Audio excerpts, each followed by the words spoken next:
உலகை எழுப்பும் ஞாயிறு அங்கே குடியிருப்பான். அவன் ஆனை முகத்தனின் அடியவர் மனத்தில் ஒளியாய் வந்து கொலுவிருப்பான்.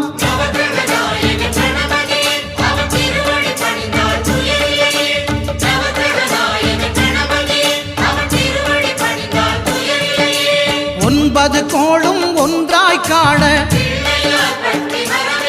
அங்கு கற்பகம் என்னும் கடவுளின் மெய்யில்